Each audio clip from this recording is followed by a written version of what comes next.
ورحمة الله وبركاته.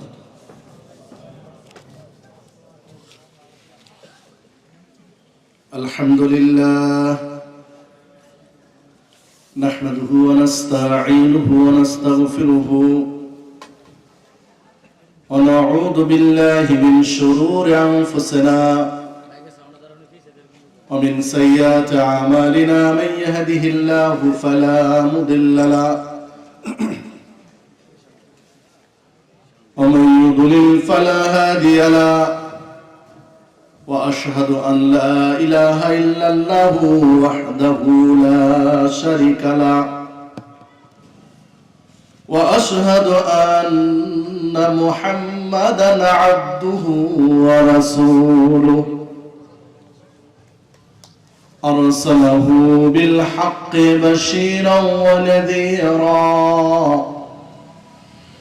وداعيا إلى الله بإذنه وسراجا منيرا أما بعد فإن خير الحديث كتاب الله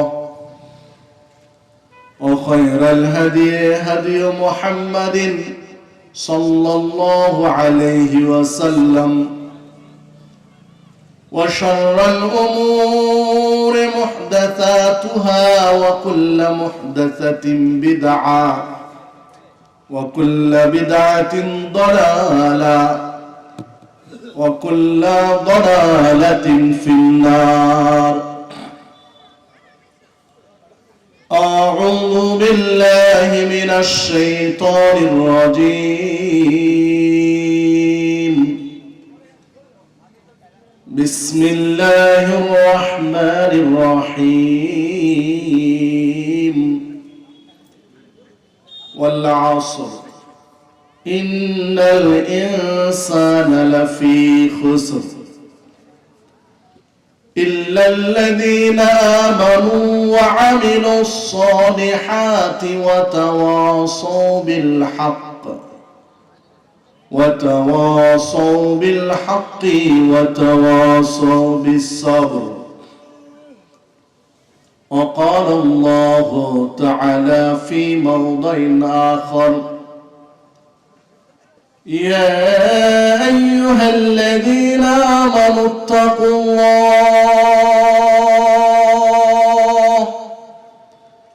حق تقاته ولا تموتن إلا وأنتم مسلمون.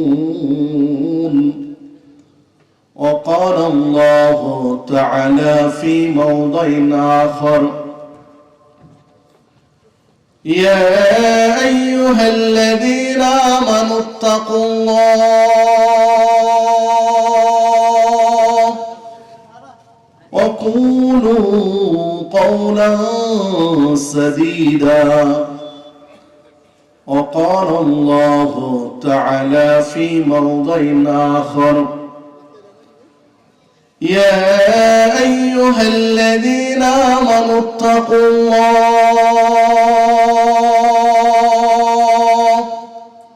وكونوا مع الصادقين.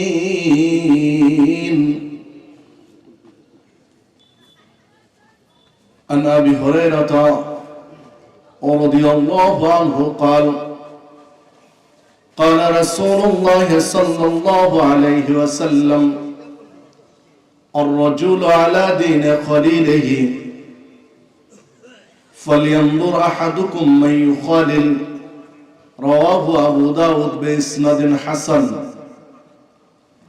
عن ابن عباس رضي الله عنه قال: قال رسول الله صلى الله عليه وسلم: أبغض الناس إلى الله ثلاثة: ملحد في الحرام ومبتغ في الإسلام سنة الجاهلية ومطلب دم امرئ بغير حق ليحرق دمه. رواه البخاري. ব্রাহ্মণবাড়িয়া জেলার অন্তর্গত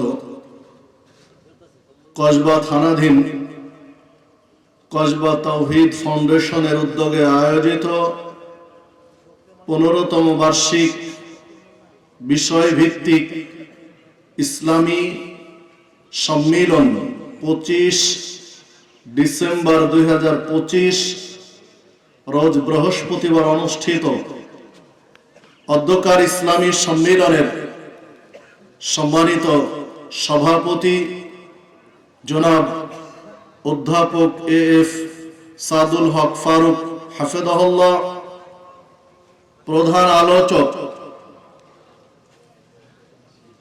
ইতিমধ্যে এসে উপস্থিত হয়েছেন শ্রদ্ধাভাজন শেখ ডক্টর মোহাম্মদ শহীদুল্লাহ খান মাদানী হাফেজাহুল্লাহ, অন্যান্য আলোচক বৃন্দ, উপস্থিত ওলামায়ে কেরাম, উপস্থিত শ্রদ্ধেয় মুরব্বীগণ, যুবক ও তরুণ ভাইরা, পর্দার অন্তরালের মা ও ভগ্নীগণ, আমি আপনাদের সামনে কোরআন মাজিদের কয়েকটি আয়াত তেলাওয়াত করেছি। রাসূলুল্লাহ সাল্লাল্লাহু আলাইহি ওয়াসাল্লামের বাণীর মধ্যে হতে দুটি হাদিস পেশ করেছি।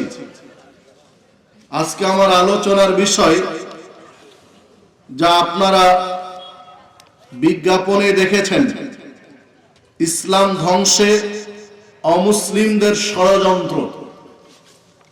ইসলাম ধ্বংসে অমুসলিমরা কি ধরনের ষড়যন্ত্র অব্যাহত রেখেছে, উল্লেখিত বিষয়ের উপরে কোরআন সুন্নাহর আলোকে পারিপার্শ্বিক কিছু দিক নিয়ে আলোচনা করে আজকে আমার আলোচনার ইতি টানবে ইনশাআল্লাহ। ওমা তাওফীকে ইল্লা বিল্লাহ, আলাইহি তাওয়াক্কালতু ওয়া ইলাইহি উনীব। সম্মানিত উপস্থিতি, আজকের বিষয়টি অত্যন্ত গুরুত্বপূর্ণ একটি বিষয়, যে ইসলাম ধ্বংসে অমুসলিমদের ষড়যন্ত্রের রূপরেখা, স্বরূপটা কেমন। চলুন আমরা একটু বিষয়গুলো আলোচনা করি। দেখুন, পৃথিবীর ইতিহাসে সবচেয়ে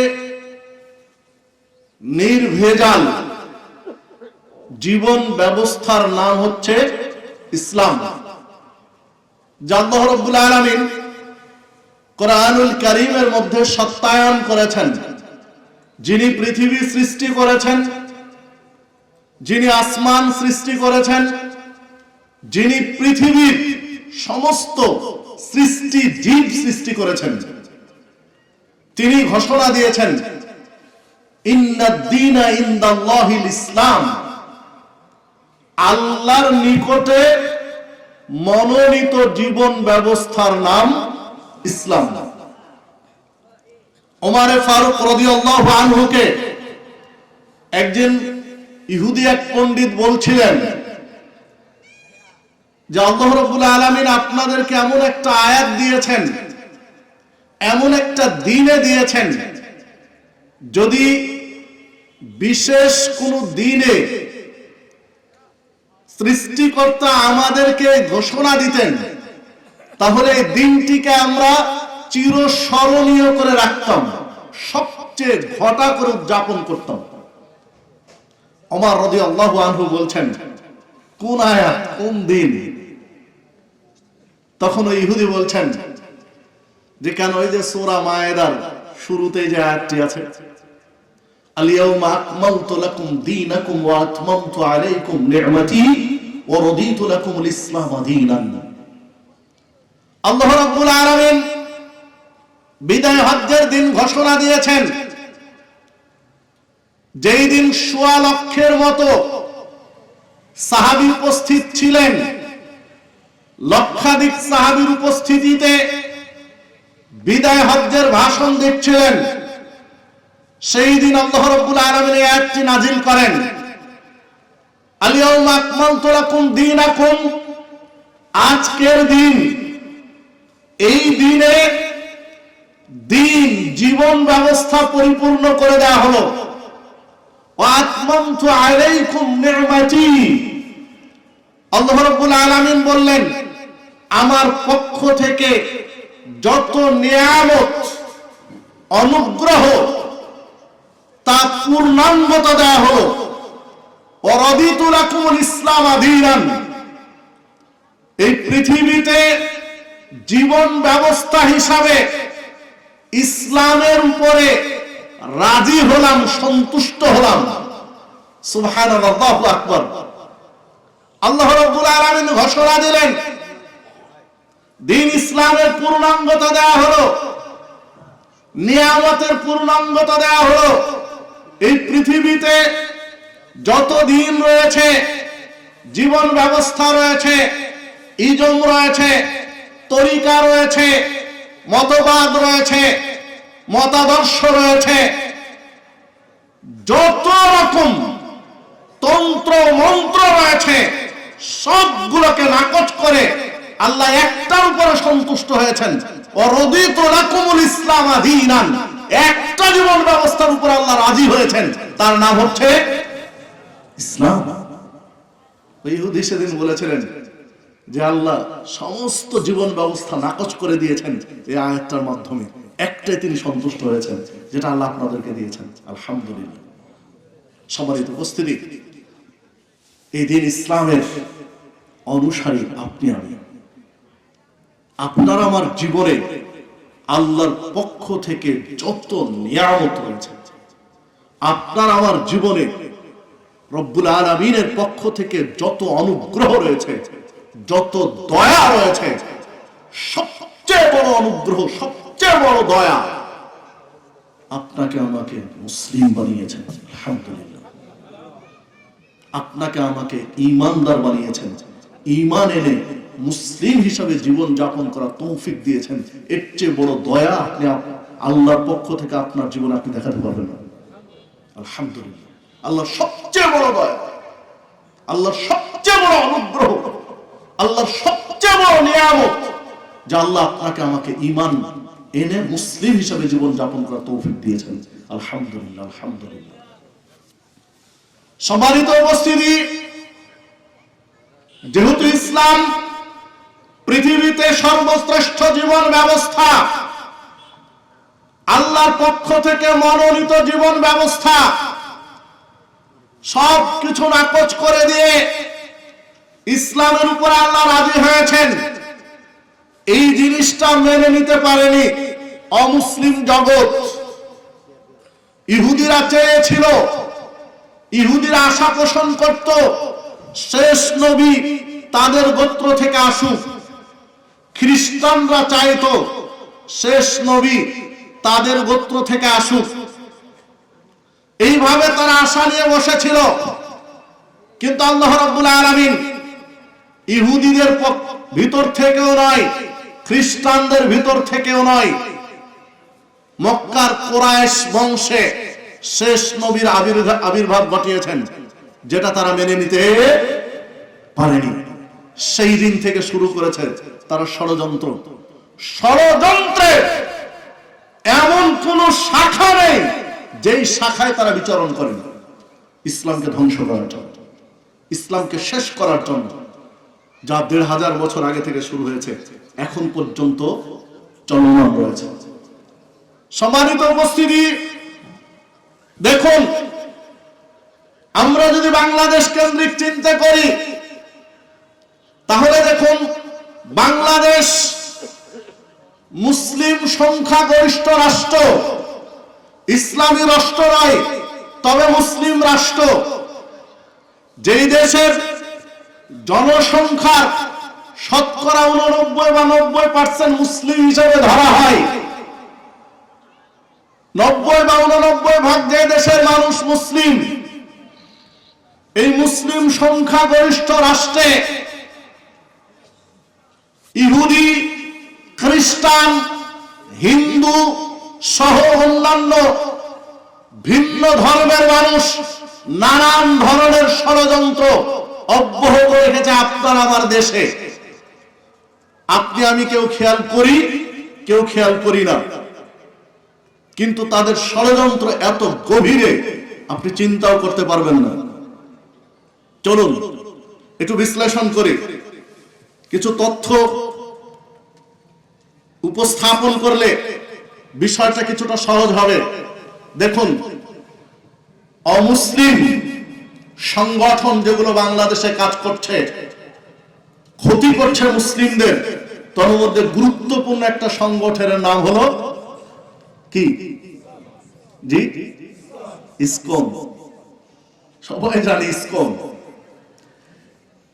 ইসকন শব্দের অর্থ বা এর পূর্ণ রূপ হচ্ছে international society for Krishna consciousness, মানে আন্তর্জাতিক কৃষ্ণ চেতনা সংঘ, যাকে আরো সংক্ষেপে বলা হয় হরে কৃষ্ণ আন্দোলন।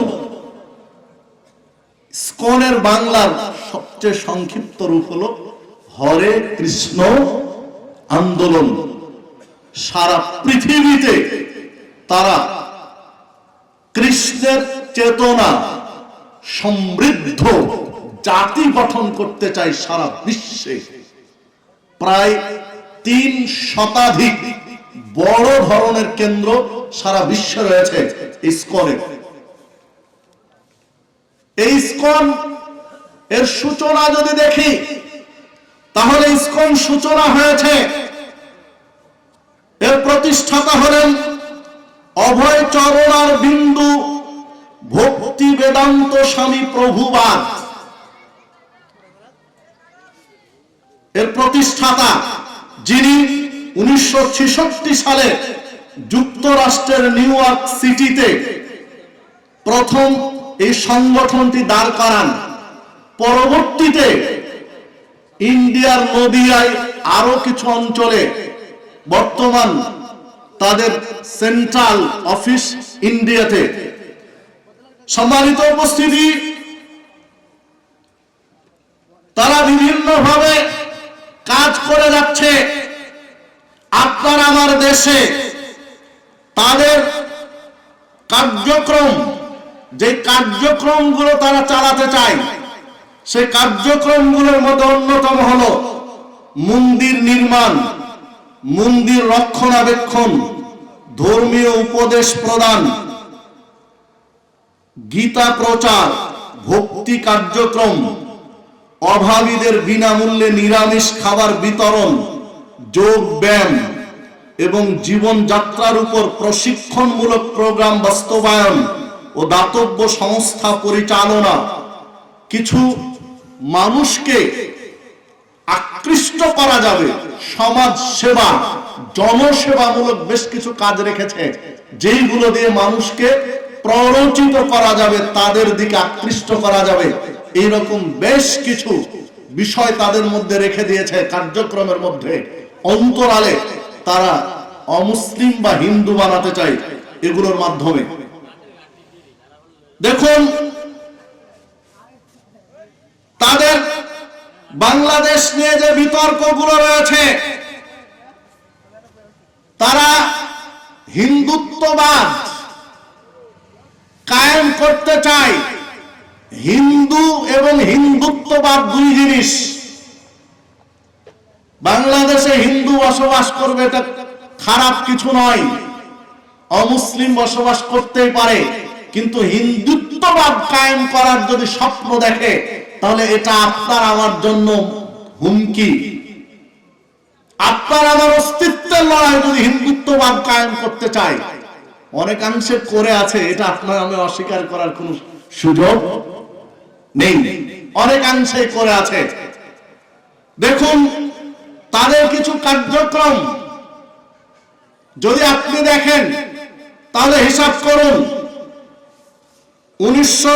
2019 সালে প্রিয়া সাহা, যিনি তৎকালীন আমেরিকার প্রেসিডেন্ট ডোনাল্ড ট্রাম্পের কাছে অভিযোগ করেছিলেন বাংলাদেশ থেকে 37 মিলিয়ন হিন্দু, বৌদ্ধ, খ্রিস্টান নিখোঁজ হওয়া এবং মুসলিম মৌলবাদী কর্তৃক হিন্দুদের বাড়ি ঘরে হামলা ও তাদের বসত ভিটা থেকে উচ্ছেদ করা হয়েছে। এই মর্মে ডোনাল্ড ট্রাম্পের কাছে 2019 সালে প্রিয়া সাহা, যিনি হিন্দু বৌদ্ধ খ্রিস্টান ঐক্য পরিষদের কেন্দ্রীয় কমিটির সাংগঠনিক সম্পাদক এবং বেসরকারি সংস্থা সারি এর নির্বাহী পরিচালক ছিলেন পিরোজপুরের মেয়ে। এই অভিযোগ নিয়ে এসে মিডিয়ায় তোলপাড় করেছিলেন। আপনি চিন্তা করতে পারেন 89 বা 90% মুসলিম রাষ্ট্রে বসবাস করে একজন হিন্দু মেয়ে আমেরিকার কাছে পরাশক্তি, বিশ্ব মডেল আমেরিকার কাছে অভিযোগ করছে যে 37 মিলিয়ন হিন্দু বৌদ্ধ খ্রিস্টানকে বাঙালি মুসলিমরা বসত বাড়ি ধ্বংস করেছে, অত্যাচার করেছে, অত্যাচারের স্টিম রোলার চালিয়েছে। মানে সাম্প্রদায়িকতার ধোঁয়া তুলে বিদেশি বৈদেশিক চাপ সৃষ্টি করার কি জঘন্য কৌশল এঁটেছে, ষড়যন্ত্র করেছে। আপনি একটু চিন্তা করেন। সম্মানিত উপস্থিতি, এরপরে দেখুন, যদি আমরা আরেকটু সামনে বাড়ি তাহলে দেখুন উমর ফারুক ত্রিপুরা, এক মসজিদের ইমাম, যাকে হত্যা করা হয়েছিল 18 জুন 2020 শুক্রবার রাত 8টার দিকে। নও-মুসলিম ছিলেন, একজন খ্রিস্টান ছিলেন, খ্রিস্টান থেকে মুসলিম হয়ে মসজিদের ইমামতি করতেন, মসজিদ প্রতিষ্ঠা করেছিলেন। এই উমর ফারুককে হত্যা করা হয়েছিল। যে হত্যার পিছনে অনেক মিডিয়ার অনেক আলোচনা, অনেক জাতীয় মিডিয়া তো এসেছিল, যার পিছনে কানেকশন ছিল ইসকনের। এরপরে দেখুন 11 জুলাই 2019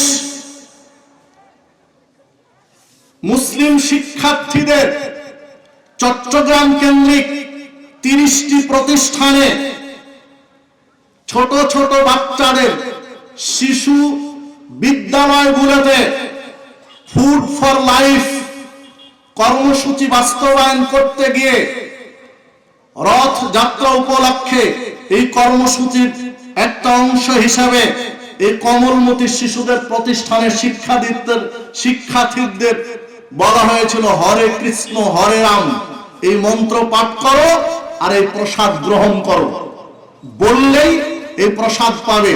30টি প্রতিষ্ঠানে তাদের ফুড ফর লাইফ এই কর্মসূচি বাস্তবায়ন করেছিল 11 জুলাই 2019-এ।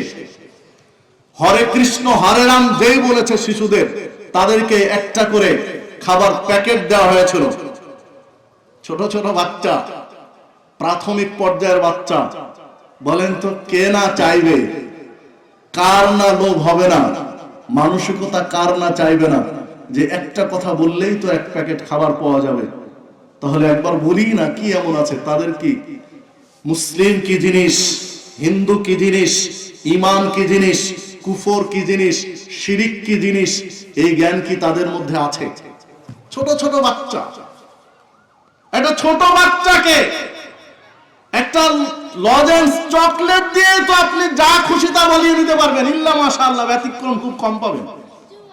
একটা চকলেট দিয়ে যদি বলেন এই কথাটা বলবো, বলে দিব, কারণ তাদের কাছে এগুলো আকর্ষণীয়। তাদের তো বুদ্ধি বিবেক সেটা হয়নি। এই ছোট ছোট বাচ্চাদের মাথায় কিভাবে অমুসলিম এই চেতনা ঢুকিয়ে দেওয়া হচ্ছে আপনি হিসাব করেন। পত্রিকায় জোর সরে এগুলো পরে প্রকাশ হয়েছে। উপযুক্ত ব্যবস্থা নেওয়া হয়েছে বলে মনে হয়নি রাষ্ট্রের পক্ষ থেকে। সম্মানিত উপস্থিতি, ইসকনের ষড়যন্ত্র কি গুলো ছিল কি সেগুলো আপনাকে কিছু দেখাচ্ছিলাম। প্রত্যেকটার পিছনে প্রমাণ আছে, বিভিন্ন পত্রিকা থেকে কালেকশন করা তথ্যগুলো, কোন কোন পত্রিকায় সে প্রমাণগুলো আছে। সম্মানিত উপস্থিতি, অস্বীকার করার কোনো যুক্তি নেই। দেখুন, স্কুল লেভেলে যদি চিন্তা করেন তাহলে স্বাধীনতার পর থেকে 1971-এর পর থেকে 2025 পর্যন্ত কোন মুসলিম শিক্ষামন্ত্রী মুসলিম চেতনা সমৃদ্ধ প্রাথমিক লেভেলের শিক্ষা কারিকুলাম সাজিয়েছেন বলে আমার জানা নেই। কারো সেই পরিকল্পনা ছিল? যদি থাকতো তাহলে তাদের চিন্তায় তার বহিঃপ্রকাশ ঘটত। কারণ আপনি চিন্তা করে দেখেন, এই পৃথিবীতে অথেন্টিক, প্রামাণ্য, নির্ভুল কোন গ্রন্থ যদি থাকে তাহলে সেই গ্রন্থের নাম হচ্ছে আল কোরআন। আল কোরআনের চেয়ে অথেন্টিক, নির্ভুল, প্রামাণ্য, মানব কল্যাণকর কোন গ্রন্থ পৃথিবীতে আর নেই, যেটার সাথে তুলনা করতে পারবেন না। পৃথিবীর যত জ্ঞান বিজ্ঞান আছে, ডাক্তারি লাইন বলেন, ইঞ্জিনিয়ারিং লাইন বলেন, ব্যারিস্টারি লাইন বলেন, সায়েন্সের লাইন বলেন, আর্টসের লাইন বলেন, কমার্সের শিক্ষা ব্যবস্থা বলেন, সমস্ত শিক্ষা ব্যবস্থার বই পুস্তক রচনা করেছেন এক বা একাধিক মানুষ চিন্তা ভাবনা করে। ভুল বললাম কি? প্রত্যেকটা শিক্ষা ব্যবস্থা, প্রত্যেকটা সেক্টরের শিক্ষা ব্যবস্থা, বই পুস্তক রচিত হয়েছে মানুষের মগজ প্রসূত। যা ভুল হতে পারে, সঠিক হতে পারে, কিন্তু কোরআনুল কারীম কারণ মগজ প্রসূত শিক্ষা ব্যবস্থা নয়। যিনি পৃথিবী সৃষ্টি করেছেন, যিনি আসমান জমিন সৃষ্টি করেছেন, এই পৃথিবীর হাজার হাজার লক্ষ লক্ষ কোটি কোটি সৃষ্টিজীব যিনি সৃষ্টি করেছেন, কার জন্য কি কল্যাণকর, মানুষের জন্য কোনটা ক্ষতিকর কোনটা কল্যাণকর, এটা আল্লাহর চেয়ে কেউ বেশি জানতে পারে না। তিনি এই গ্রন্থ দিয়েছেন হুদাল্লিল মুত্তাকিন, মুত্তাকিদের পথ দেখানোর জন্য। মুত্তাকিদের পথ দেখানোর জন্য গাইড বুক দিয়েছেন, পথ নির্দেশিকা দিয়েছেন। মানুষের জীবন পরিবর্তন হয়ে যাবে যদি কোরআনুল কারীমের শিক্ষা নিজের জীবনে ধারণ করতে পারে। জাহেলি যুগের, অজ্ঞ বর্বর অসভ্য যুগের মানুষগুলো যারা সারাদিন নারী, মদ, অর্থের পিছনে ছুটোছুটি করত, যারা নাই অন্যায় বলে কোনো দ্বিধাবোধ ছিল না যাদের কাছে, ব্যক্তি কেন্দ্রিক, কম কেন্দ্রিক চেতনা নিয়ে যারা বড় হয়েছে, এই মানুষগুলোকে নবী মুহাম্মদ সাল্লাল্লাহু আলাইহি সাল্লাম কোরআনুল কারীমের শিক্ষা তাদের হৃদয়ে, কোরআনুল কারীমের শিক্ষার আলো জেলে মাত্র 23 বছরের ব্যবধানে এমন একটা সমাজ ব্যবস্থা কায়েম করেছিলেন, পৃথিবীর ইতিহাসে ওই রকম সমাজ ব্যবস্থা আর কেউ এখনো কায়েম করতে পারেনি। তাদের এক একজনের অবদান, তাদের এক একজনের চেতনা, এক একজন সাহাবীর জীবন ইতিহাস কল্পনাকে হার মানিয়ে দেয়। রূপকথার কাহিনীর মতো মনে হয়, যেটা কি করে সম্ভব? জি, সাহাবায়ে কেরাম এটা দেখিয়েছিলেন যে মানুষ কেমন হতে পারে কোরআনুল কারীমের শিক্ষা বুকে ধারণ করে, বাস্তবায়ন করে, এটা দেখিয়েছিলেন। তাহলে 90-89 মুসলিম রাষ্ট্রে শিক্ষামন্ত্রী যদি মুসলিম হয়, তাহলে শিশু থেকে নিয়ে যেই পর্যন্ত ইসলাম শিখতে, কোরআনুল কারীমের মৌলিক জ্ঞান শিখতে যেটা লাগে, এটা বাধ্যতামূলক হওয়া দরকার ছিল, কিন্তু করেনি। কেউ করেছেন বাধ্যতামূলক? না, ধর্মীয় শিক্ষা মাঝে মাঝে রাখা হয়, মাঝে মাঝে তুলে দেওয়া হয়, মানে এটা যেন একটা বোঝা। ধর্মীয় শিক্ষা রাখা হয়, তারপরেও ধর্মীয় শিক্ষার তেমন কোনো কদর নেই।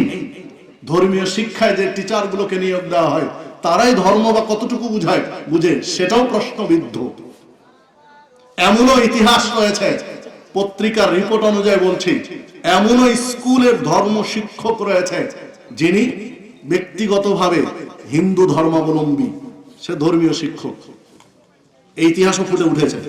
যাজ্ঞে যে কথা বলছিলাম, যেখানে শিশুদেরকে ধর্মীয় চেতনা দেওয়া হয়নি, বুঝেই না ধর্মীয় কনসেপ্ট কি, সেইখানে যদি শিশুদেরকে একটা খাবার প্যাকেট দিয়ে বলা হরে কৃষ্ণ হরে রাম বলো, আর একটা প্যাকেট নিয়ে নাও, তাহলে তাদের মাইন্ড সেটআপটা কোন দিকে যাবে, তাদের মানসিকতা কোন দিকে যাবে?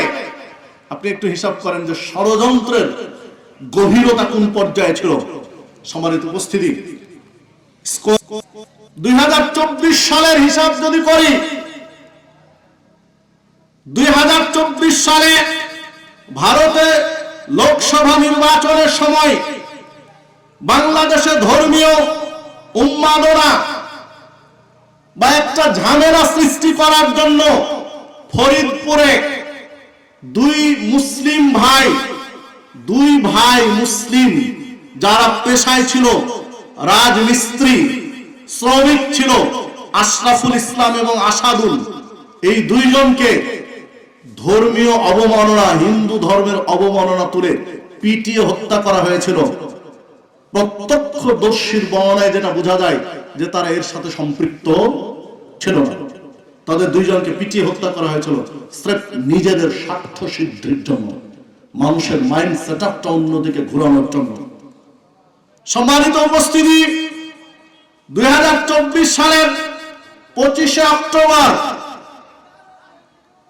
চট্টগ্রামের লালদিঘি মাঠে সনাতন জাগরণ মঞ্চের সমাবেশে বাংলাদেশি লাল সবুজের পতাকার উপরে ইসকনের গেরুয়া রঙের পতাকা টাঙানো হয়েছিল। লাল সবুজের পতাকার উপরে ইসকনের গেরুয়া পতাকা টাঙানো হয়েছিল। এই ষড়যন্ত্রটা কোন পর্যায়ে, শিক্ষিত মানুষ ছাড়া এটা বুঝতে পারবে না। এই ষড়যন্ত্র ভবিষ্যৎবাণী কি দেয় আপনাকে, যে বাংলাদেশের লাল সবুজের পতাকার উপরে ইসকনের গেরুয়া পতাকা টাঙানো হয়েছে। বেশি দিন আগে নয়, 2024 সালের 25 অক্টোবর চট্টগ্রামের লালদিঘি সনাতন জাগরণ মঞ্চে এই ঘটনা ঘটানো হয়েছিল। সম্মানিত উপস্থিতি, দেখুন ইসকনের কার্যক্রম যদি দেখেন, 2024 সালের 25শে নভেম্বর সোমবার বিকেল 5টার দিকে শাহজালাল আন্তর্জাতিক বিমানবন্দর থেকে ডিবি পুলিশ হেফাজতে নেয় ইসকন সংগঠক চিন্ময় কৃষ্ণ দাসকে অ্যারেস্টের ভিত্তিতে ইসকন জেগে উঠে 26শে নভেম্বর এই ইসকন সম্প্রদায়ের হিন্দু উগ্রবাদী জঙ্গিরা সেই সময় তরুণ আইনজীবী সাইফুল ইসলাম আলিফকে কুপিয়ে পরবর্তীতে জবাই করে হত্যা করেছিল প্রকাশ্যে। এটা কে না জানি, যে সময় সারা দেশের মুসলিম সংগঠনগুলো, প্রায় সকল সংগঠন বিবৃতি দিয়েছিলেন, ইসকন বন্ধের নিষিদ্ধের দাবি তুলেছিলেন, কিন্তু ইসকন নিষিদ্ধ করা হয়নি। বড় ধরনের কোন স্টেপ নিয়েছে, কিছু মানুষকে গ্রেফতার করা হয়েছিল এই পর্যন্ত জানি, তারপরের ইতিহাস জানা নেই। সম্মানিত উপস্থিতি, চিন্তা করুন যে তাদের উস্কানি, উগ্রতা কোন পর্যায়ে। যদিও বা পরবর্তীতে অমুসলিম সাংবাদিকরা ভিন্ন খাতে সাংবাদিক আলিফের হত্যাকাণ্ডকে প্রচার করার জন্য মরিয়া হয়ে উঠেছিল। সম্মানিত উপস্থিতি, অনেকগুলো ঘটনা স্কোনের আপনাদের সামনে তুলে ধরেছি যে ষড়যন্ত্রগুলো কোন লেভেলের। দেখুন, অনেকগুলো তথ্য বর্তমান উপদেষ্টা এই সরকার আসার পরেও ঘটেছে, ধরা পড়েছে। হিন্দুদের মঞ্চ, পূজা মণ্ডপ ভাঙতে গিয়ে ধরা পড়েছে কারা? হিন্দুরা। এটা জাতি দেখেনি, দেখেছে, পেপার পত্রিকা এসেছে, মিডিয়া এসেছে, হিন্দুরাই ধরা পড়েছে। তো হিন্দুরা হিন্দুদের মন্দির ধ্বংস করবে, পূজা মণ্ডপ ধ্বংস করবে, এটা কি ধরনের ষড়যন্ত্র আপনি চিন্তা করেছেন? মানে দেশে একটা সাম্প্রদায়িক দাঙ্গা, সাম্প্রদায়িকতার ধোঁয়া তুলে বৈদেশিক চাপ সৃষ্টি করার জন্য নিজেরাই নিজেদের পূজা মণ্ডপ ধ্বংস করে মুসলিমদের উপরে চাপানোর চেষ্টা করেছে। সম্মানিত উপস্থিতি, দেখুন আরো দু একটি তথ্য আপনাদের কাছে পেশ করি। পার্শ্ববর্তী দেশ ভারত পৃথিবীর ইতিহাসে সবচেয়ে হিন্দুদের বড় রাষ্ট্র হচ্ছে ভারত। তাদের দেশ আর ছোট্ট একটা ভূখণ্ড বাংলাদেশ, যার 18-19 ভাগের এক ভাগ, 18-19 ভাগের এক ভাগ হলো বাংলাদেশ। বাংলাদেশ চেয়ে 18-19 ভাগ বড় হচ্ছে ইন্ডিয়া। যদি হিসাব করেন তাহলে দেখেন 2011 সালের জরিপ অনুযায়ী, 2011 সাল মানে এখন থেকে প্রায় 15 বছর আগের কথা, জরিপ অনুযায়ী ভারতে মোট জনসংখ্যার 14.2% হলো মুসলিম। আর বর্তমানে ভারতের মোট জনসংখ্যার 22% হলো মুসলিম। মোট জনসংখ্যার 22% মুসলিম। তো 22% মুসলিম মোট জনসংখ্যা, সেইখানে ভারতের মুসলিমদের সরকারি চাকরিতে 1% কোটা রাখা আছে। 22% মোট জনসংখ্যার 22% মুসলিম, সরকারি চাকরি পাবে 1% মুসলিম। বাংলাদেশে যদি আসেন, বাংলাদেশে মোট জনসংখ্যার 8.5% হচ্ছে হিন্দু। টোটাল জনসংখ্যার 8.5% হিন্দু, অথচ বাংলাদেশে সরকারি চাকরিতে হিন্দুদের সংখ্যা আছে প্রায় 35%। 8.5% হিন্দু, আর চাকরিতে হিন্দুদের কোটা আছে প্রায় 35%। আর সেখানে 22% মুসলিম, আর সরকারি চাকরিতে আছে কোটা 1%। তারপরেও বলবেন, সেই সাধু সাহেবরা বলবেন বাংলাদেশ সাম্প্রদায়িক রাষ্ট্র, সাম্প্রদায়িক উস্কানি চলে বাংলাদেশ। কি দিয়ে বুঝাবেন? একেই তো বলে চোরের মায়ের বড় গলা। এছাড়া চোরের মায়ের বড় গলা বাক্য বিশ্লেষণ কিভাবে করবেন? সম্মানিত উপস্থিতি, দেখুন, যদি আমরা আরেকটু সামনে বাড়ি তাহলে দেখেন বাংলাদেশে জাতীয় সংসদ সদস্য নির্বাচনের ক্ষেত্রে দশম একাদশ সংসদ নির্বাচনে 18 জন ছিল হিন্দু এমপি এবং মন্ত্রী। পরবর্তী দ্বাদশে এসে 14 জন নির্বাচিত হয়েছিল হিন্দু। অথচ ইন্ডিয়াতে, ভারতে 2019 সালে 543 জনের মধ্যে মাত্র 26 জন ছিল মুসলিম, আর এখানে 300 জনের মধ্যে ছিল 18 জন। এইদিকেও যদি মনে করেন তাহলে এই হিন্দু যারা নির্বাচিত হয়ে সংসদে গিয়েছিলেন, তারা শুধু কি হিন্দুর ভোটে গিয়েছিলেন? তারা কি স্রেফ হিন্দুদের ভোটে সংসদে গিয়েছেন? জি না। মুসলিমরা যদি ভোট না দিবেন, মাত্র 8.5% হিন্দু, তাহলে হিন্দুদের ভোটেই, স্রেফ হিন্দু ভোটেই বিজয় লাভ করে সংসদে যাবে, এটা তো অসম্ভব, কোনোভাবেই মিলবে না। সম্মানিত উপস্থিতি, তারপরও তাদের ষড়যন্ত্রগুলো কেমন ছিল এটা আপনাকে দেখালাম। সম্মানিত উপস্থিতি, দেখুন অমুসলিমদের ষড়যন্ত্রগুলো কি ধরনের একটু চিন্তা করুন। শিক্ষা ব্যবস্থায় যদি দেখেন, তাহলে শিক্ষা ব্যবস্থায় যৌন সচেতনতামূলক অধ্যায় সংযোজন হয়েছে পরবর্তীতে শেষের দিকে এসে।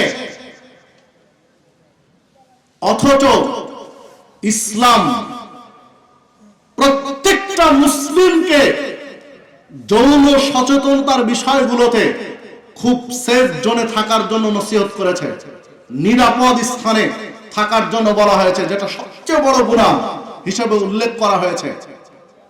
ব্যভিচারের শাস্তি সবচেয়ে ভয়ঙ্কর শাস্তি হিসেবে ইসলাম উল্লেখ করা হয়েছে, সবচেয়ে ভয়ঙ্কর। একজন নারী, একজন পুরুষ অবিবাহিত অবস্থায় যদি ব্যভিচার করে, অবিবাহিত অবস্থায় স্কুল, কলেজ, ভার্সিটির একটা ছাত্র ছাত্রী জেনা করেছে, ব্যভিচার করেছে, তাহলে তার শাস্তি হবে 100 ব্যত্রাঘাত। 100 ব্যাত মারার পরে 1 বছরের জন্য নির্বাসন দিতে হবে।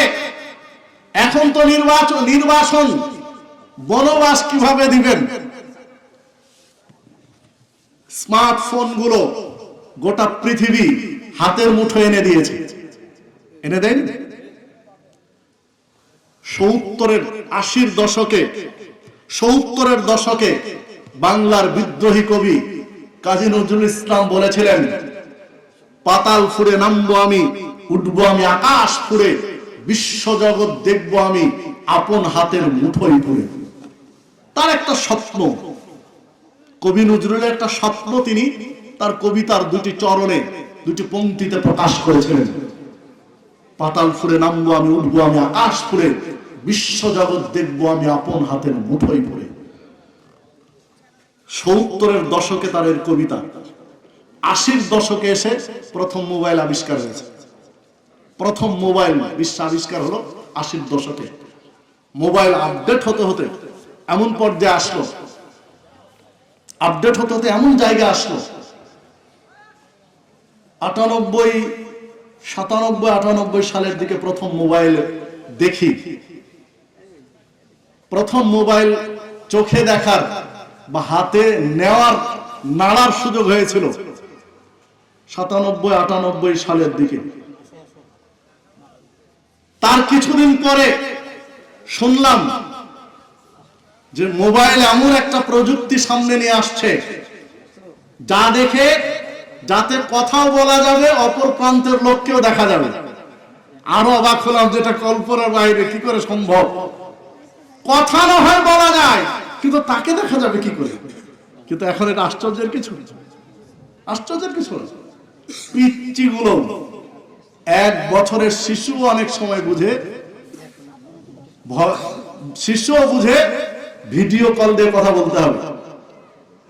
আমার পিচ্চি একটা মেয়ে আছে, 1 বছর বয়স হচ্ছে, এখনো ঠিক মতো কথা মুখে ফুটেনি, হাতে গোনা কয়েকটা কথা বলে।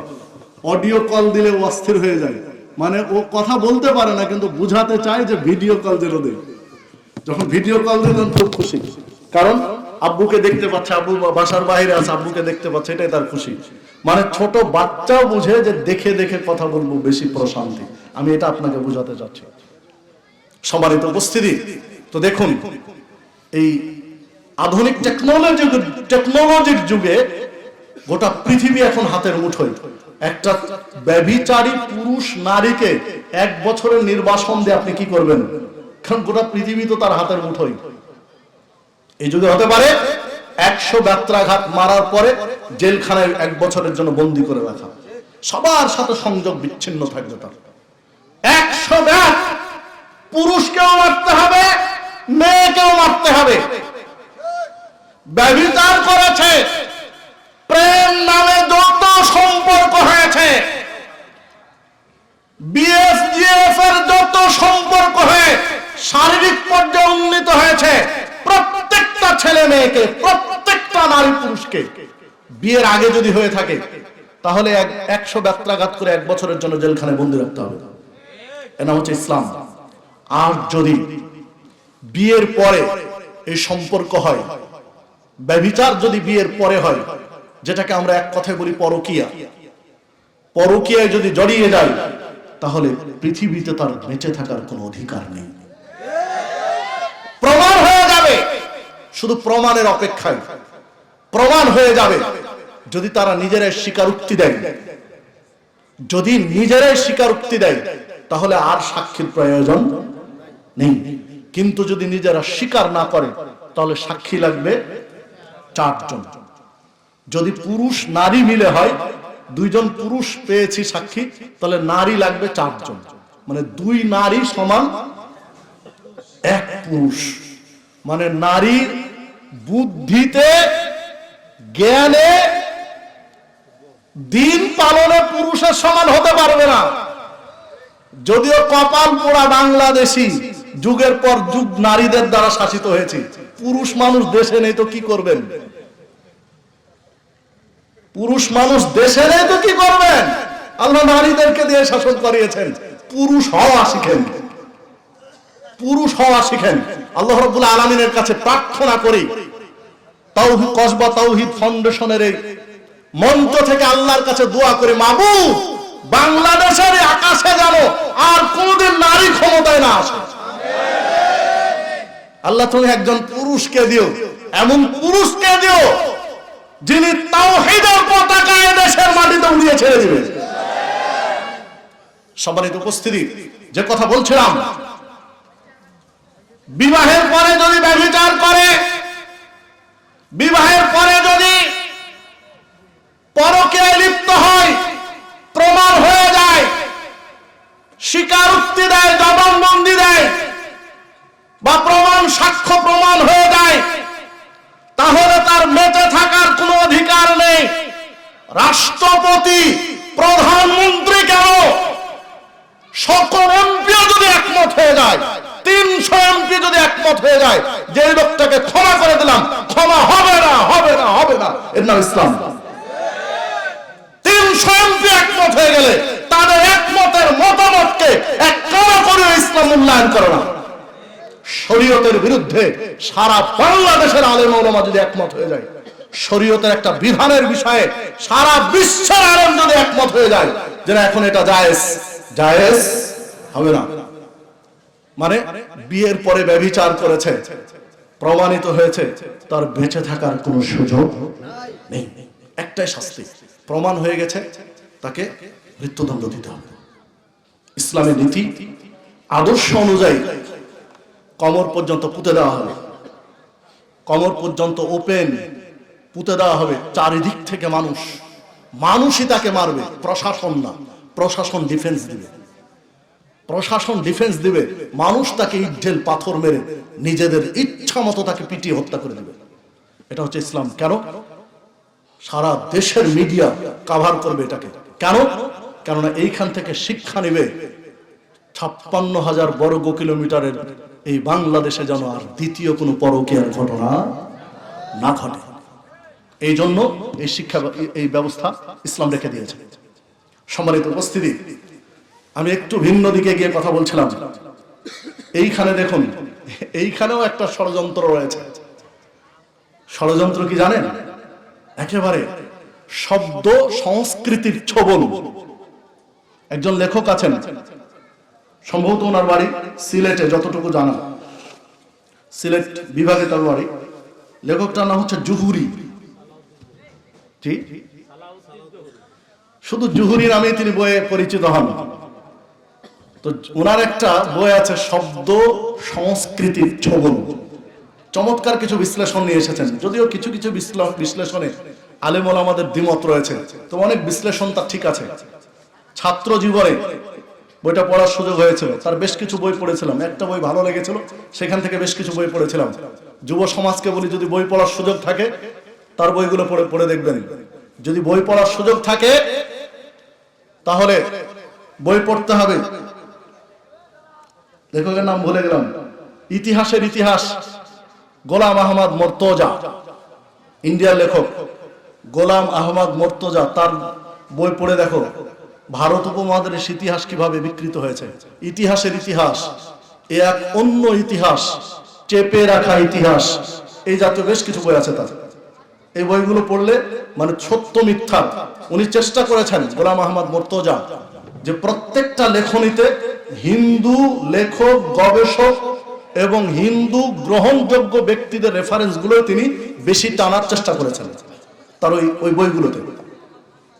তো যে কথা বলছিলাম, শব্দ সংস্কৃতির ছবল, একটু আপনাকে বুঝাই। একটা নারী পুরুষের সম্পর্ক, প্রেম ভালোবাসা হবে বিয়ের পরে। ইসলামী জীবন বা আদর্শে বিয়ের পরে হবে প্রেম ভালোবাসা। বিয়ের আগে যেটা হবে এটা জেনা, ব্যভিচার। কেননা রাসূল সাল্লাল্লাহু আলাইহি ওয়াসাল্লাম বলেছেন, ব্যভিচারের বস্তু যদি হাত দিয়ে স্পর্শ করে হবে হাতের জেনা, চোখ দিয়ে দেখলে হবে চোখের জেনা, কান দিয়ে সেই কথাগুলো শুনলে হবে কানের জোড়া, মুখ দিয়ে সেই কথাগুলো বললে হবে মুখের জোড়া, পা দিয়ে সেদিকে হেঁটে গেলে হবে পায়ের জোড়া, অন্তর দিয়ে সেগুলো যদি ভাবে কল্পনা করে তাহলে অন্তরের জোড়া। মানে বিয়ের বাহিরে, বিয়ের বাহিরে, বিয়ে ছাড়া বেগানা নারীর সাথে, জেনার সাথে কানেকশন, যে যা কিছু করবে এগুলো কি জেনা, ব্যভিচার। তাহলে বিয়ে ছাড়াই স্কুলে একটা ছেলে আর একটা মেয়ে পাশাপাশি যদি বসে থাকে, আড্ডা দেয়, যদি জিজ্ঞাসা করা হয় এটা তোমার কে হয়, এর সাথে তোমার কি সম্পর্ক, তাহলে তো জবাবটা আসা দরকার এর সাথে আমার জেনার সম্পর্ক, ব্যভিচারের সম্পর্ক। এটাই নয় কি? এমন কিছু বলবে যে জেনা ব্যভিচারকে মিন করে, এইরকম সম্পর্ক ফুটে উঠবে। কিন্তু না, শব্দ সংস্কৃতি চেঞ্জ করে এমন মোড়ক দিয়েছে যেন আপনার আমার মাথায় ঢুকাই না পারে কি যে প্রেম, তার সাথে আমার প্রেমের সম্পর্ক, বয়ফ্রেন্ড, গার্লফ্রেন্ড, প্রেমিক, প্রেমিকা, এই শব্দগুলো দিয়ে এমন সুন্দর করে যুব সমাজের কাছে তুলে ধরেছে যে জেনা আর প্রেম ভালোবাসা ওরা এটা মনে করে দুই রকম জিনিস।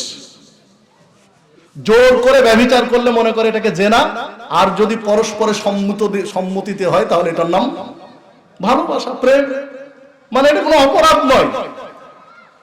আবার কিছু উপন্যাসও রয়েছে, পবিত্র প্রেম উপন্যাস আছে, পবিত্র প্রেম উপন্যাসের নাম। সম্মানিত উপস্থিতি, বিয়ের আগে পবিত্র প্রেম হয় কি দিয়ে জাতিকে বুঝাবেন? যে কথা বলছিলাম, জেনার সম্পর্ক, এটা আড়াল করার জন্য প্রেম বা ভালোবাসা এই জাতীয় মোড়কগুলো দিয়েছে। যেমন ভাবে ইতিহাস চেঞ্জ করা হয়েছে। স্পেন বিজয় করেছিলেন তারেক বিন জিয়াদ, স্পেন বিজেতা ব্যক্তিদের প্রথম সারির নেতা তারেক বিন জিয়াদ। তারেক বিন জিয়াদ স্পেনের মাটিতে গিয়ে প্রথম যে পাহাড়ে পা রেখেছিলেন, পাহাড়ের পাদদেশে আশ্রয় নিয়েছিলেন, ওই পাহাড়ের নাম রাখা হয়েছিল জাবালুত তারেক। জাবাল মানে পাহাড়, তারেক মানে তারেক। তারেক স্পেন বিজেতা সেনাপতি তারেক বিন জিয়াদের নামে পাহাড় নামকরণ করা হয়েছিল জাবালুত তারেক। পরবর্তীতে অমুসলিমরা এসে দেখলো জাবালুত তারেক, তারেকের পাহাড়, কে সে জাবালুত তারেক? খুঁজতে গিয়ে পাওয়া যাবে তারেক বিন জিয়াদ। মুসলিম তাদের ইতিহাস থেকে আবার ঘুরে আসবে, ইতিহাস থেকে শিক্ষা নিয়ে নতুন উদ্যমে জাতি গঠন করবে। এটা যেন না হয়, শব্দটাই চেঞ্জ করে দিয়ে এখন নাম আছে জিব্রাল্টার প্রণালী। প্রণালী কোথায় জিব্রাল্টার প্রণালী আর কোথায় জাবালুত তারেক? কোনো মিল আছে? কোনো মিল পাবেন না। দেখুন, আহলে হাদিস সালাফি, সালাফি কিংবা আহলুল হাদিসকে গালি দেওয়া হয় ওয়াহাবি বলে। কি বলে গালি দেয়? ওয়াহাবি। আপনাদের দিকে নাও থাকতে পারে। ওয়াহাবি বলে গালি দেওয়া হয়।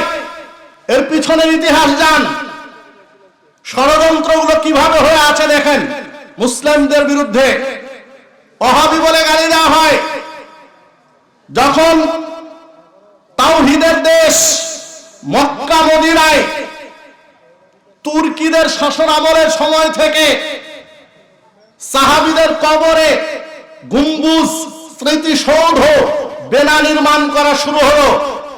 উম্মাহাতুল মুমিনিন নবী মুহাম্মদ সাল্লাল্লাহু আলাইহি ওয়াসাল্লামের সহধর্মিনীদের কবরে গম্বুজ, স্মৃতিসৌধ বেনা তৈরি হওয়া শুরু হলো। বিভিন্ন সাহাবীদের কবরে শুরু হলো। এই তুর্কি শাসন আমলে নবী মুহাম্মদ সাল্লাল্লাহু আলাইহি ওয়াসাল্লামের কবরের উপরে এই সবুজ গম্বুজ তৈরি হয়েছে। তার আগে ছিল না, তারাই প্রথম তৈরি করেছে।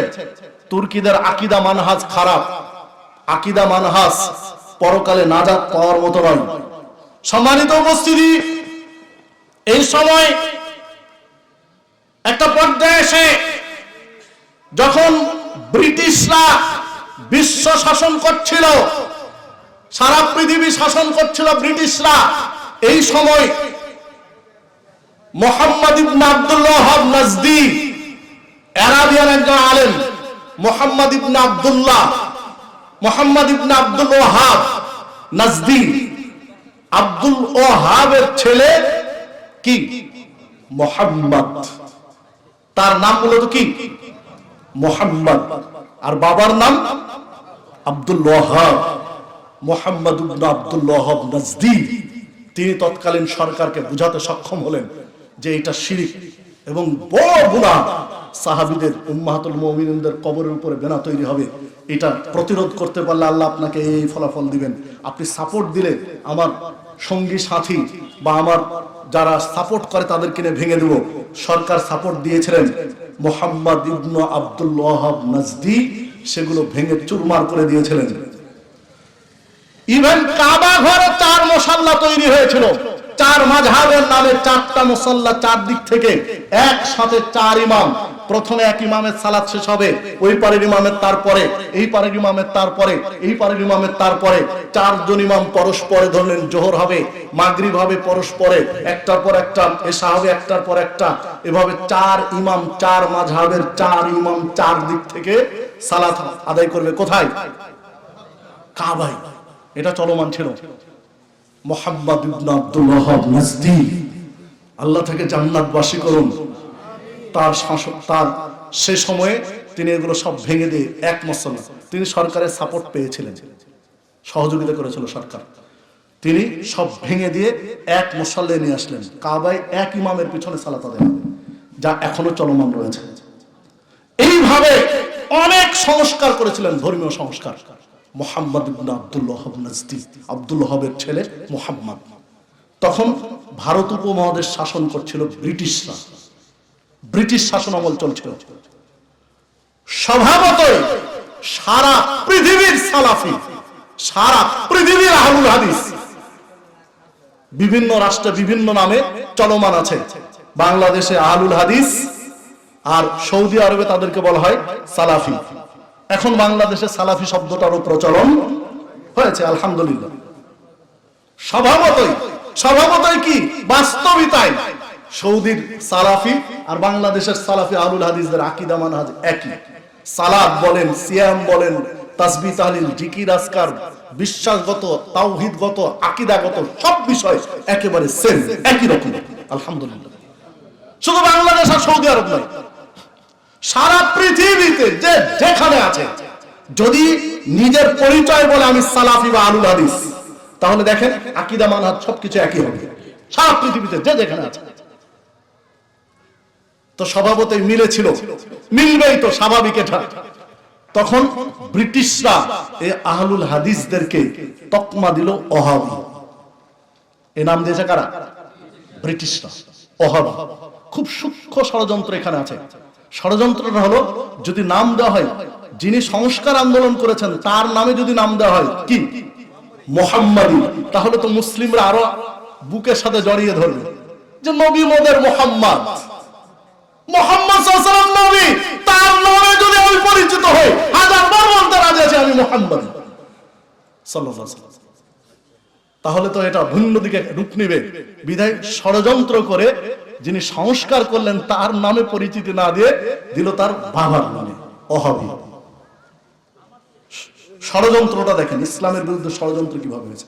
নাম দিল কি ওহাবি, অথচ নাম দিলে দেওয়া উচিত ছিল নামের সাথে সম্পৃক্ত করলে মুহাম্মদ, কিন্তু দেয়নি, দিয়েছে ওহাবি। শব্দ চেঞ্জ করে দিয়েছে। যেমন ভাবে হয়তো এক সময় জাতি বুঝবে, প্রসঙ্গ আসলো তাই বলে রাখে, এক সময় জাতি এখন বুঝেনি, এক সময় গিয়ে বুঝবে। এই যে জুলাই যোদ্ধা, আল্লাহ তাকে শাহাদাতের মর্যাদা দিন, এটাই দোয়া করব। কি হাদি, উসমান হাদি, হাদি বলছে সবাই, তাই না? শরীফ উসমান বিন হাদি, তার নাম হলো কি শরীফ উসমান বিন হাদি। কিন্তু হাদি নামে যত প্রচার প্রসার মিডিয়া কভারেজ হয়েছে, এক সময় যারা পেপার পত্রিকা দেখে 20 বছর পরে ইতিহাস লিখবে জুলাই যোদ্ধাদের, তারা দেখেন হাদি নামটা এমন ভাবে নিয়ে আসবে যে শরীফ উসমান কি জিনিস আর হয়তো জাতি চিনবে না। শরীফ উসমানকে জাতি চিনবে না, জাতি চিনবে হাদিকে। অথচ হাদি তার বাবার নাম, বাবার নামে পরিচয় হয়ে গেল। ওই মুহাম্মদ ইবনে আব্দুল ওয়াহাবের মতোই ঘটনা এখানেও ঘটে আছে। কেউ বুঝে, কেউ না বুঝে, আল্লাহ ভালো জানে। ইনারাই আবার সাংবাদিক, ছড়ি ঘোড়ায় সাংবাদিক ইনারাই কিভাবে জাতিকে বিভ্রান্ত করে।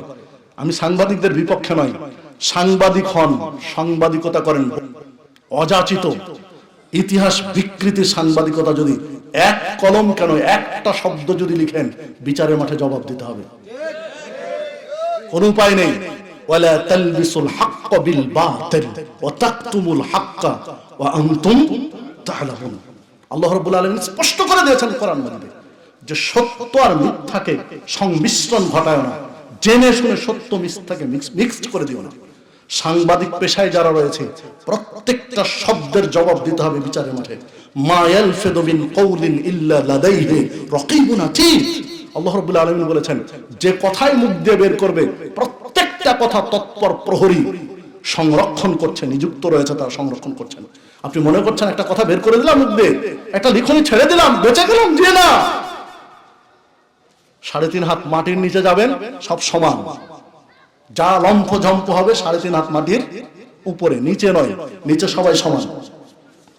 ইতিহাস বিকৃতি করে মুসলিম জাতিকে ভুল পথে নিয়ে যাওয়া হয়েছে। এটা এক প্রকারের ষড়যন্ত্র বলতে গিয়ে আমি অনেক কথা পিছনে এসে বললাম, আরেক কথা এসে বললাম। তো দেখুন, ইতিহাস বিকৃতি স্কোর এবং ভারতের পক্ষ থেকে আছে লাভ জেহাদ। এটা আমরা এখনো সবাই বুঝি না, সির্ফ কিছু যুব সমাজ বুঝে। নাম দিয়েছে লাভ জেহাদ, মানে ভালোবাসার যুদ্ধ। অমুসলিমদের একটা গোষ্ঠী, অমুসলিমদের একটা যুব সমাজ রয়েছে, তারা প্রতিনিয়ত, ইন্ডিয়া তো আছেই ব্যাপকভাবে, বাংলাদেশেও একটা গোষ্ঠী আছে, হিন্দু এবং হিন্দু গোষ্ঠী রয়েছে, যারা প্রতিনিয়ত টার্গেট নিয়ে থাকে মুসলিম তরুণ তরুণীদেরকে। তাদের নাম দিয়েছে লাভ জিহাদ। প্রথমে নিজেকে মুসলিম সাজায়, ফেসবুক ওয়ালে যে ছবিগুলো দেয়, এখানে কিছু মুসলিম তরুণীদেরকে আকৃষ্ট করা যাবে এই রকম কিছু ছবি সেখানে যুক্ত করে, নিজেকে মুসলিম সাজার একটা ভান করে, একটা মুসলিম তরুণীকে আকৃষ্ট করে, একটা পর্যায়ে প্রেমের ফাঁদে ফেলে দেয়। প্রেমের ফাঁদে ফেলে দিয়ে যখন কোনোভাবে ওই তরুণী হয়তো বা বুঝে ফেলে সে হিন্দু, তখন দ্বিতীয় টোপ দেয় যে যদি তুমি আমাকে ভালোবাসো, হৃদয় থেকে বিয়ে করতে চাও, তাহলে আমি মুসলিম হয়ে যাব। দিয়ে আবার ওয়াজ করে। কি ওয়াজ জানেন? বিভিন্ন লেখনী থেকে আমি বলছি, রিসেন্ট 25 সালে যেগুলো লেখনী এসেছে, যে কয়েকটা প্রায় 8-10টা ধরনের ঘটনা লেখনী এসেছে, তখন ওয়াজ করে ওই হিন্দু ছেলেটাই যে তুমি তোমার ভালোবাসা দিয়ে যদি আমাকে জয় করে মুসলিম বানাতে পারো, তাহলে তো আমার সারা জীবনের আমলের একটা অংশ তুমি পাবে। দেখুন ওয়াজ কাকে বলে। দেখেন, ওই ওয়াজ শুনে ওই মুসলিম তরুণীও তো গলে যায় যে হ্যাঁ তাই তো, আমার কারণে যদি একটা ছেলে হিন্দু থেকে মুসলিম হয়ে যায়, তাহলে তো আমি অনেক বড় কিছু অর্জন করে ফেললাম। তোয়াক্কা করে না বাবা মার দিকে, তোয়াক্কা করে না ধর্মকে, তোয়াক্কা করে না ইসলামকে, প্রেমের সাগরে হাবুডুবু খাই, মেলামেশা পর্যন্ত চলে যায়। কারণ তাদের টার্গেটই হলো মুসলিম তরুণদের মধ্যে তাদের শুক্রাণু ছড়িয়ে দাও, তাদের বীর্য ফেলে দাও, সেখান থেকে অবৈধ সন্তান জন্ম নেক, তার সতীত্ব নষ্ট হয়ে যাবে, সতীত্ব হরণ হোক, এটা হলো তাদের টার্গেট। এর নাম দিয়েছে তারা লাভ জিহাদ, এবং করছেও তাই। ভালোবাসার ফাঁদে ফেলে কল্পিত মুসলিম সাজিয়ে কখনো বা তাকে নিয়ে চলে যায় ইন্ডিয়াতে, যে পতিতালয়ে গিয়ে বিক্রি করে দেয়। এই ঘটনা ফুটে উঠেছে বেশ কয়েকটা। যে নারী এ ধরনের পরিস্থিতির শিকার হয়েছে, সেই কোনোভাবে বেঁচে পালিয়ে এসে তার বিবৃতি দিয়েছে, পুরো ঘটনার বিবরণ দিয়েছে। যৌনপল্লীতে গিয়ে ইন্ডিয়াতে বিক্রি করে দেয়। কখনো বা তাকে শারীরিকভাবে ভোগ করে একটা পর্যায়ে গিয়ে ছেড়ে দেয়, বিয়ে করে দিয়ে কদিন থেকে আর নাই, লাপাত্তা। কারণ মুসলিম তরুণীদের সতীত্ব হরণ করা কে কয়জনকে নষ্ট করতে পেরেছে, এই সংগঠনগুলো, ইসকন বা এই জাতীয় সংগঠনগুলো এদেরকে আবার নানান ভাবে উদ্বুদ্ধ করে, উৎসাহ দেয়। সম্মানিত উপস্থিতি, ছোট্ট একটা নসিহা এখান থেকে করতে চাই প্রত্যেকটা মুসলিম তরুণীদেরকে, যে বোন, প্রথমত কথা হলো যে ইসলাম তোমার সেফটি, নিরাপত্তার জন্য সর্বোচ্চ সিস্টেম পদ্ধতি দিয়েছে, অবৈধ সম্পর্কে জড়িও না, অবৈধ সম্পর্কে যেও না। কেন তুমি অবৈধ সম্পর্কে গিয়েছ? কেন তোমার জীবনটা নষ্ট করছো? যখন এক যুবক তার আপন চাচাতো বোনকে প্রস্তাব দিয়েছিল শারীরিক মিলনের জন্য, তখন আল্লাহ রাসূল সাল্লাল্লাহু আলাইহি ওয়াসাল্লাম বলছেন, ওই যুবক বর্ণনা দিচ্ছে, আমি আমার চাচাতো বোনকে এতটাই ভালোবাসতাম, একটা পুরুষ একটা নারীকে যতটা ভালোবাসে তার চেয়েও বেশি। তা আমি তার কাছে প্রস্তাব দিলাম, তার সাথে আমি একটু একান্তে মিলিত হতে চাই। তখন আমাকে প্রস্তাব দিল যে 100 স্বর্ণ মুদ্রা দিলে সে রাজি আছে। সেই দিন থেকে পরিশ্রম করে 100 স্বর্ণ মুদ্রা রেডি করে 100 স্বর্ণ মুদ্রা নিয়ে এসে চাচাতো বোনের হাতে দিয়ে দিল, যে দেখো তোমার শর্ত পূরণ করে দিয়েছি, তোমার চাহিদা পূরণ করে দিয়েছে, এবার আমার চাওয়া পাওয়া তুমি আমাকে বুঝিয়ে দাও। একান্তে একাকিত্বে যখন মিশে গেল, যখন তার সাথে মিলন করতে যাবে, তখন এবার ওই মহিলা বলছে, চাচাতো বোন বলছে, ইত্তাকিল্লাহ, যুবক তুমি আল্লাহকে ভয় করো, আমার এই মোহ সতীত্ব তুমি ভেঙে দিও না, নষ্ট করো না। সেই দিন ওই যুবক একাকী নীরবে নিভৃতে তার দীর্ঘদিনের চাওয়া পাওয়া স্বপ্ন হাতের নাগালে পাওয়ার পরেও স্রেফ একটা কথার কারণে ফিরে এসেছিল, পৃথিবীর সবকিছুকে ফাঁকি দিতে পারবে যে জায়গায় আমাকে নিয়ে এসেছো, তবে তোমাকে যিনি সৃষ্টি করেছেন, আমাকে যিনি সৃষ্টি করেছেন, তার চোখ ফাঁকি দিতে পারবে না। বিধায় আমার মোহর তুমি নষ্ট করে দিও না, আমার সতীত্বকে নষ্ট করো না। সেই দিন ওই যুবক ওই জায়গা থেকে ফিরে এসেছিল। সুযোগ পাওয়ার পরে সুযোগ গ্রহণ করেনি। এই যুবককে আল্লাহ আরশের ছায়াতলে জায়গা দেবেন। সম্মানিতা মুসলিম বোন, আমি সেই কথাই বলি যে তুমি তোমার সতীত্বের হেফাজত করো, আল্লাহ তোমাকে সম্মানিত করবেন ইনশাআল্লাহ। ইয়া আইয়ুহান নবী, হে নবী, কুল আজওয়াজিকা ওয়া বানাতিকা ওয়া নিসাইল মুমিনিন, আপনার স্ত্রীদেরকে বলুন, কন্যাদেরকে বলুন, নিসাইল মুমিনিন, সারা পৃথিবীর মুসলিম নারীদেরকে বলুন, ইউদরিনা আলাইহিন্না মিন জালাবিবিহিন্না, বড় চাদর দিয়ে তাদের বক্ষাদেশ গ্রীবাদেশ তাদের সৌন্দর্য কেন ঢেকে নেয়, যালিকা আদনা ইউরাফনা, তাদেরকে চেনা সহজ হবে, এরা মুসলিম সম্ভ্রান্ত ঘরের মেয়ে। ফালা ইউদাইনা, কেউ তাদেরকে ডিপটিজিং করতে পারবে না, উত্তক্ত করতে পারবে না, ডিস্টার্ব করতে পারবে না। মুসলিম বোন, তুমি কোরআন এবং সুন্নাহ ভিত্তিক যে পর্দা, তোমার সতীত্বের হেফাজত তুমি করো, পর্দা করো, ইনশাআল্লাহ তোমার সতীত্বের হেফাজত আল্লাহ রাব্বুল আলামিন করবে। কোন বকাটে যুবক তোমাকে নষ্ট করতে পারবে না, ইনশাআল্লাহ পারবে না, ইনশাআল্লাহ পারবে না। সম্মানিত উপস্থিতি, যে কথা বলছিলাম যে লাভ জিহাদ দিয়ে, এই ষড়যন্ত্র দিয়ে মুসলিম তরুণদেরকে নষ্ট করা হচ্ছে, এই জায়গা থেকে আপনাকে আমাকে ফিরে আসতে হবে।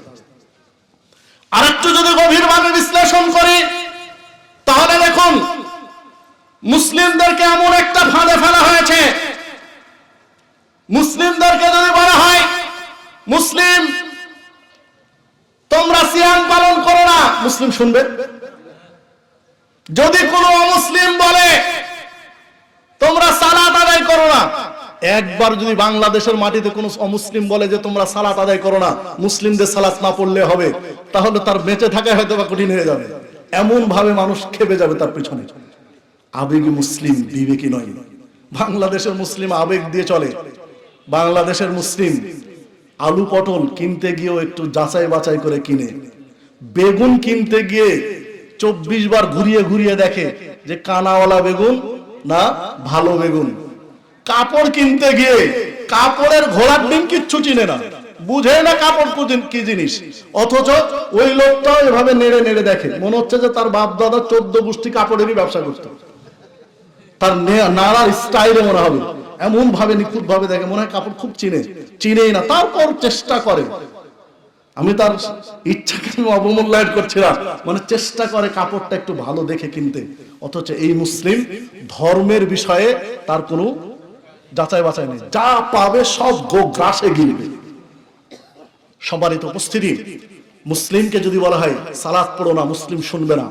যদি বলা হয় হজ করো না, মুসলিম শুনবে না। জাকাত দিও না, মুসলিম শুনবে না। তাহলে এমন কিছু করো মুসলিমদেরকে দিয়ে, এমন কিছু সিস্টেম থ্রো করো মুসলিমদের মধ্যে, যেন মুসলিমদের এই ইবাদতগুলো, দোয়াগুলো, প্রার্থনাগুলো কবুল না হয়। এই প্রার্থনা যেন কবুল না হয়, ইবাদত করবে কাজে লাগবে না, এইরকম সিস্টেম তাদের মধ্যে থ্রো করো, ছেড়ে দাও। অনেক চিন্তা ভাবনা, চিন্তা ফিকিরের ফল দেখেন আপনার আমার মাঝে ছেড়ে দিয়েছে সুদ প্রথা। অর্থনৈতিক ভাবে সুদ এমন ভাবে আপনার আমার মাঝে বিস্তার লাভ করিয়েছে, তারা এমন ভাবে অর্থনীতিকে ক্রাশ করেছে সুদে। একজন শিক্ষিত মাস্টার্স পাস, স্নাতকোত্তর পাস ছাত্র অবাক হয়ে যায় যে সুদ মুক্ত সমাজ কি করে গঠন হবে। সম্মানিত উপস্থিতি, ঘুষ প্রথা, নেশা জাতীয় দ্রব্য, এগুলো বিস্তার করেছে। মুসলিম, তুমি সুদ খাও আর সালাত পড়ো, ঘুষ খাও আর সালাত পড়ো, বিড়ি সিগারেট জর্দা গুলিয়া বা হিরোইন ফেন্সিডিল দেশি বিদেশি মদ খাওয়ার ইবাদত করো, মানে হারাম খাওয়ার ইবাদত করো, যেন দুআগুলো কবুল না হয়। ইন্নাল্লাহা তাইয়্যিব লা ইয়াকবালু ইল্লা তাইয়্যিব। আল্লাহ রাসূল সাল্লাল্লাহু আলাইহি ওয়াসাল্লাম বলেছেন, আল্লাহ পবিত্র, পবিত্র ছাড়া জিনিস কবুল করেন না। এক পর্যায়ে গিয়ে বললেন, একটা মুসাফিরের উদাহরণ দিয়ে, সামা, একটা লোক হাত তুলে বলবে ইয়া রাব্বি, ইয়া রাব্বি, ইয়া রব, ইয়া রব বলে আল্লাহকে ডাকবে। মাতামুহু হারাম, অথচ যে খাবার খেয়েছে খাবারটা হারাম।